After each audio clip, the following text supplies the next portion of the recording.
if elected, when I want to get rid of the pound. We were just, in the last question, talking about this honesty of politicians.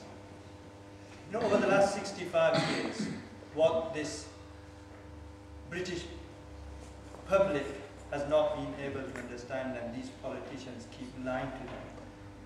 You know, everybody, when I go and speak to them on the doorstep, people say, some say, oh, should we be out of Europe? Some say we should be in Europe.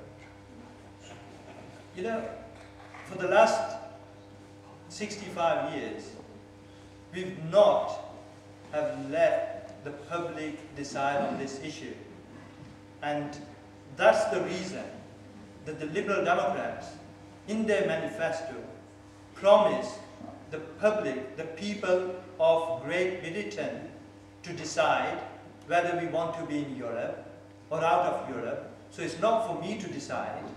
It's not for any other member of parliament to decide. The Liberal Democrat policy on this is that we will give an option of a referendum to the people of Great Britain, and they will decide whether we want to remain in Europe or whether we want to be out of Europe.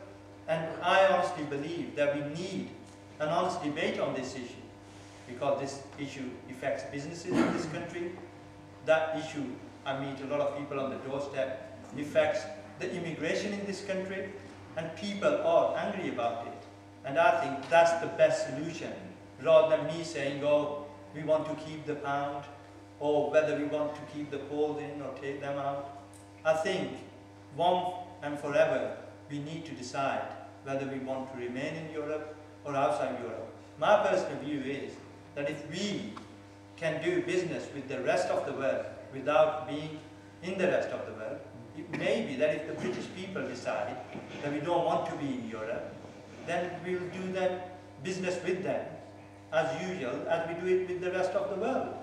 But if the British people, after having an informative argument on this issue, decide that we want to be in Europe, then my view is if we want to be in Europe, then yes, we might join the European currency as well.